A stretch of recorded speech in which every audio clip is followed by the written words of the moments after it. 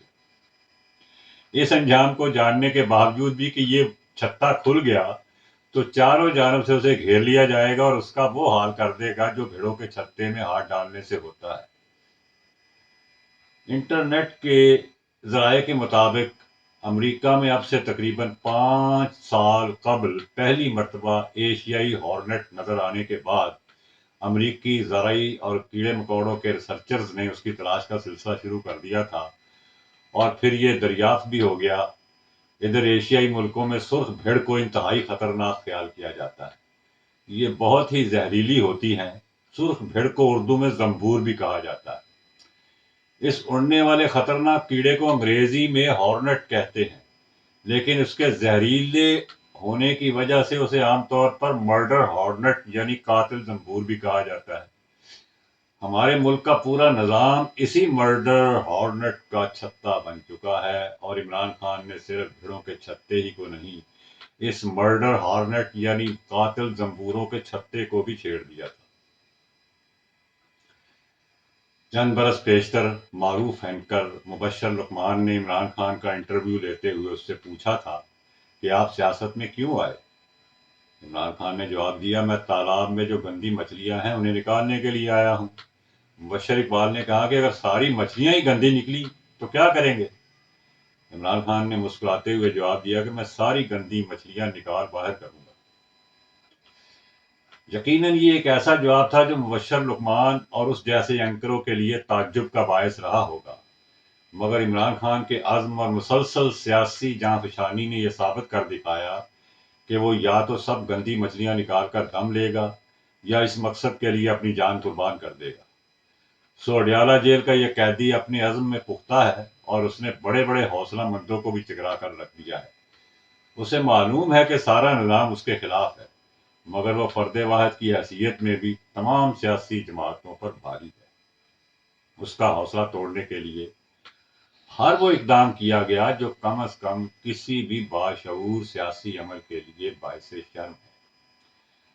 جب اسے فتنہ کہا جاتا ہے تو مجھے عرب کے عہد جاہلیہ کا وہ دور وہ وقت یاد آ جاتا ہے کہ جب خاتم النبیین رسول اکرم صلی اللہ علیہ وسلم نے اپنے پیغمبرانہ فریضے کو انجام دینا شروع کیا تو کفار مکہ نے آپ کو نعوذ باللہ فتنہ قرار دے کر آپ کا سماجی بائیکاٹ کر دیا، اور پھر اس وقت کی عدالت دارالندوہ کے ظالمانہ فیصلے پر آپ کو شیب ابی طالب میں کم و بیش 2.5-3 سال بندش میں گزارنے پڑے۔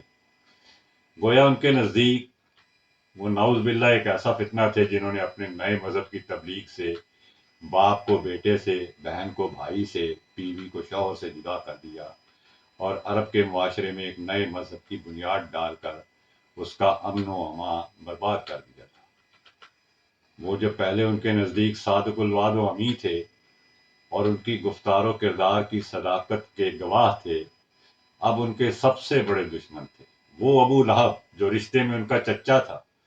شرار ابو لہبی بن کر سامنے آیا، مگر چراغ مصطفی کے مقابل ٹھہر نہ سکا، اور ٹھہرتا بھی کیوں کہ سچائی کے سامنے جھوٹ زیادہ دیر کھڑا نہیں رہ سکتا۔ یہی آئین فطرت ہے جس سے اخوت کی جہانگیری کی بنیاد استوار ہوتی ہے۔ ہمیں کبھی امید ہے اور ہمارا ایمان ہے کہ انشاءاللہ عمران خان کا صبر و استقامت اور اس کا آہنی ارادہ پاکستان کو ترقی و خوشحالی کی جانب رواں رکھنے کے لیے اسے ایک بار پھر اپنی حکومت بنانے کا موقع ضرور عطا کرے گا، اور وہ صنائی جو جھوٹے نمو کی ریزہ کاری سے تیار ہوئی ہے ایک روز بکھر کر اپنا نام و نشان بھی نہ چھوڑے گی انشاءاللہ۔ اگلی ویڈیو تک آپ سے رخصت چاہوں گا۔ ویڈیو دیکھنے اور سننے کے لیے آپ کا شکر گزار